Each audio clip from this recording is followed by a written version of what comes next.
All right, so what's going on, guys? I'm Mike, and this is the Prepared Citizen. And for today's topic, we're going to be going over if the PDW/PCC is the best home defense option. Let's jump right into it. So, first things first, I just got my first SBR. The paperwork cleared, I think like February 10th, something like that. But I filed December 26th, and it took about a month and a week and some change, so relatively fast, especially since I know in the past it used to always take a long time. This is the B&T TP9 MP magazine. There's nothing in the chamber, but yeah, it's unsafe. Definitely been waiting for this bad boy to come. It's been a project. This is the Alpine Green or OD Green variant here. So it got approved a couple of weeks ago, then I had to source the stock right here and the foregrip. Yeah, so this is going to be a project, an ongoing project I have. Yeah, so I would like the suppressor, so it's going to be a two-stamper with the SBR being the first one, the Form 1, and then the suppressor. I'm gonna have to source that, wait for the background check, and then all of that stuff. But and then I would like to get probably an EOTech. I like the sight picture on that one. It's wide field of view. It's durable. It's proven. So I'm thinking that I know people do the Acro P2. You guys, if you have any suggestions, let me know. You can leave a link down below. But those are the two I'm kind of going with. And I think that this is a very strong candidate for one, an amazing bag gun. Having something that's dedicated as a concealed carry everyday item, I think is huge. This has been carried, I think the CIA, other private security around the world, different militaries. It's very small, very compact, very maneuverable, and makes a very good case for home defense. Having something that's very pistol-like, but you get more points of contact, it's gonna go a long way in a home defense scenario. It's 9mm, so it's not gonna penetrate as bad as like a 5.56 or a shotgun will, but it's still a 9mm. It can still rip through drywall, so you do have to be mindful and be responsible for every shot that's fired, because at the end of the day, we are responsible for every trigger pull. So you do need to know that. But with that said, very small. It's on par with like a full-size handgun, because this is very, very compact, very light, but being able to have those additional points of contact, from the stock to the foregrip, your cheek being more accurate, it offers its own level of new firepower. Not in the sense of the ballistics of the round capability, but more so with the fact of everything else. So being able to have more ammunition available, being more accurate with it is going to go a long way in a home defense scenario. For example, I brought it up in my other videos. If there's a noise outside, I have cameras in the house, I have a dog, you might hear something in the middle of the night.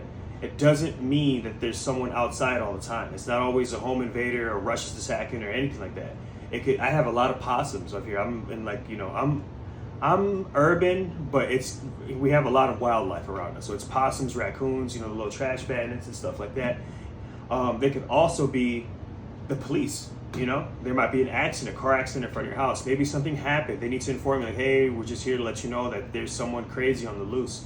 And the last thing you want to do is open up a door with a rifle. Like, who's there? And it's like, that can get you shot. So having something that's small, maneuverable, that you can just kind of hide behind your back, I think has a huge benefit. Having more rounds available, that's flatter shooting. I had brought this up, and I didn't bring this up at the same time in my shotgun series video, where I talked about, is the shotgun the best home defense option? So the shotgun has a lot of recoil, and for that reason alone, unless with a lot of proper training, I don't feel as comfortable giving that to my wife. But this I do. It's definitely going to be a lot softer shooting than your shotguns. So that's why I think that's going to have a major place. It's not going to be as lethal, but it's definitely going to be a lot more rounds available. That's another one. Shotguns have very low round capacity. You're talking about 6 to 8 rounds, unless you get magazine feds, blah, blah, blah. But even then, it's very bulky. Whereas this is very sleek, it's very compact, it's very maneuverable. These make very great bag guns. The one I have to the left is the Sig Legion. This is the Flux. This one's incredible. I carry this every single day in my EDC bag. It does not have a red dot at the moment. You know, these things are expensive. Again, I'm not sponsored by anybody. I just work for what I have, and it takes time. I had to get the stock. I had to do the tax stamp, yada, yada, yada. I have a baby on the way. It's just not easy.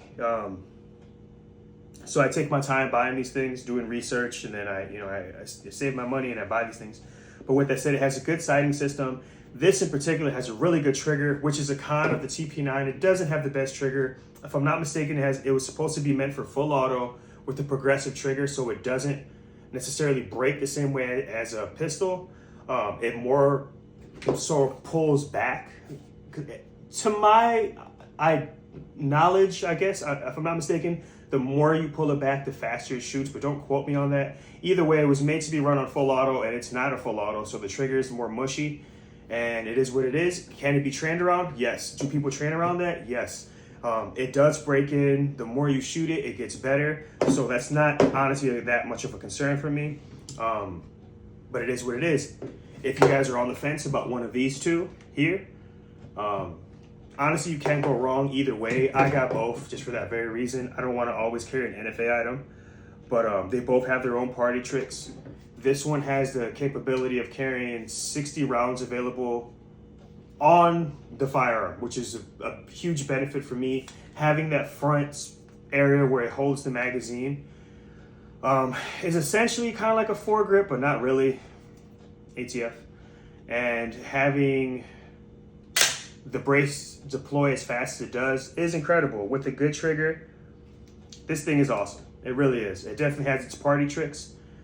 Is it perfect? No. Is it close? It honestly is. You know, if you had a little bit more of a length of pull, because if you can see here, since it's a brace versus an actual SBR, get that lined up for you. Yeah, see, it's a couple extra inches, but ask the ladies, a couple of extra inches goes a long way. That's what she said. That's what she said, you know, but yeah, so that's why I definitely like that about the TP9. The more length, the more pull. This one has like a half thing in the front where you can like change the magazines for a quick access reload. So it has party tricks, and this thing is very revolutionary. I love it. It stays in my bag. This thing is awesome. Can't go wrong. That's the Flux Legion, but this is a dedicated, like I said, it's tried, proven. Lots of agencies carry this gun, SWAT teams, and yeah, it's just very reliable. It's just proven. Even though I think this one's starting to get vetted a lot by militaries as well, but I know this one is. I like how the foregrip and the stock fold in together as a home defense option. Very sleek. Like again, it's very compact. Having multiple rounds available, 30 rounds on tap, is a huge benefit. Less recoil, more maneuverable, very small and sleek. And I definitely think that these are up for debate of being the king of home defense. And I think the absolute king for like an EDC bag, like your everyday carry bag, something small you just tuck away, bring with you, no one even knows what you got on you. And you have something on your waist as well, like your everyday carry firearm, like your pistol, and then having this in the bag as an insurance policy. I think that's definitely the way to go. An argument could be made for the 300 blackout, which is huge, honestly. But again, the trade-off with that is going to be you have neighbors, depending on your setting, your social setting. Are you urban? Are you rural? Do you have neighbors? Do you have kids? These are things that you need to ask. It's going to differ from person to person, and something that should be considered. That's why I think the 9mm is going to be better for that. But this is why these videos is a series, and I'm going through each of the different platforms, from SBRs to PCCs to shotguns to pistols to rifles to all of it. Like, what's the best home defense option? And it's like a debate pretty much. But I feel like this is definitely approaching that top dog status. But again, it's just an opinion, because the pistol is very awesome as well. I think if you were going to use this for home defense, being able to have a suppressor on here with a flashlight, a red dot, man, that's hard to beat. But yeah, that's pretty much what I got for you guys today, is the update on the TP9. I'm really happy. I think this is a badass first SBR. It's Alpine Green, OD Green. I kind of want to make a project name for this. This is definitely a project gun, you know, having to source the parts, getting the tax stamp, getting the optics, choosing the one, getting the suppressor, the wait time. It's just a whole ordeal. But it makes it that much more cool. Like, this is probably just on aesthetic and then everything else. This is the most badass this is the badass firearm I have. Like, I have staccatos and all this stuff, but like, I don't know, man. This one's very special to me. Maybe because it's my first SBR. You never forget your first. That's what they say, right? But yeah, I really like this one. I don't know. Project Emerald. What else is green? Project Green Storm. Like, I don't know. Let me know what you guys think is a cool name for a weapon that's green. Do you guys even name your guns? I don't know. Sheila. No, I don't know. But it is what it is. Yeah, nothing too crazy in depth, but again, the lead time or the wait time for this was like a month and some change. So not too long, man. If you guys are on the fence about getting your SBRs or your suppressors, now's never been a better time for you to consider getting one, because the times are fast. I think these firearms are super practical. And if you're on the fence about getting one, I say just go for it. You know, it's nice to be able to have options. For me, 2 is 1, 1 is none. Having one that's non-NFA, that's still considered a pistol, that's awesome. The round capability, the trigger's phenomenal. It has a shorter length of pull, but that could be worked around. And then having an actual dedicated SBR that I could suppress, because this one's compensated, so it's not as easily to suppress because I have to change up the slide. Whereas this one, I could just throw a suppressor on top of it and just get to work. This one has a better trigger. This one doesn't. This one's more maneuverable, I would say. Easier to control, better stock, better foregrip, all of it through and through. It just kind of depends, you know. Yeah, let me know what you guys think. If you guys like the video, if you have any input, anything great that you want to bring to the table, make sure you like the video. For one, means nothing to you, means everything to me. And subscribe. I would like to reach 1,000 subscribers pretty soon. You know, I'm only at like 100 and some change, and I'm trying here, but it's not easy. Again, it means a lot. It can help, you know, boost the community and just be seen more, so I can deliver more knowledge and share what I know with you guys. And with that said, I don't know everything. All right.